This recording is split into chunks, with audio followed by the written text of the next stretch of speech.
dead and gone. But his life was a tragic one, and now we have to pick up the pieces of what's left. Sony took one look at that and greenlit a Bloodborne movie from Jacksepticeye. Whatever has been left behind now is going to be much, much worse for our cast of characters. Kane goes on a bit of a power trip and reminds the castmates who's really in charge. And since when were you in charge? Leaving them feeling understandably defeated. No, we didn't make games. We were just developing artificial intelligence, specifically creative AI. We all technically have the ability to conjure. They can tweak the code of the circus and add things just like Kane. And it's also how Pomni encountered the exit door in episode 1. She conjured it because she so desperately wanted it. And using that, she's able to conjure it again so Kinger can get access to a computer to change Kane or to put him to sleep. That actually becomes the plan and the plot in this episode. The rest of the cast try to distract Kane as best they can until Kinger can do this, but, well, things don't go so well. I'm gonna put you freaks in your place! Kinger created Kane, so he kinda murdered his own son. Oops, that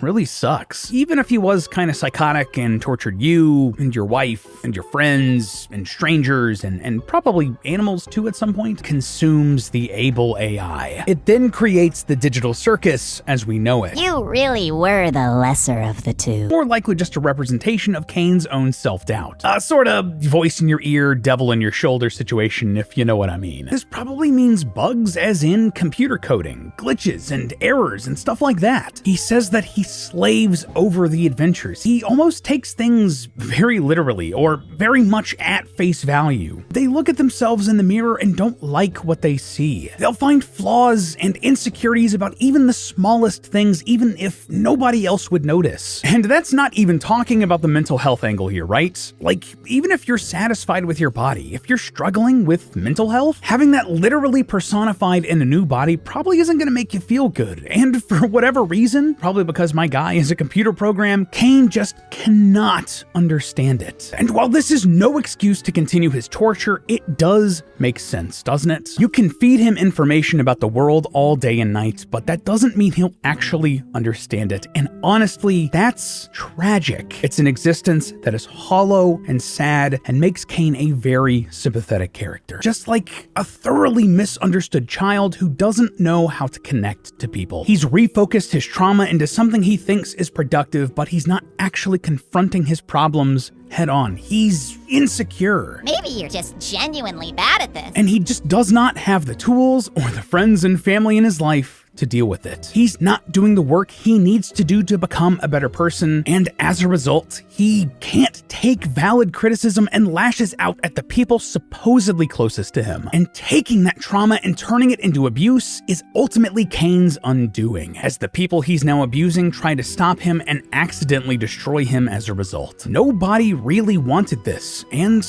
well, it's just an incredible representation of generational trauma, and I love how this landed in the show. We've talked a lot about the biblical connections in this series, and one of the things that kept coming back was the concept of biblically accurate angels. Does that mean that maybe abstraction is more like an ascension?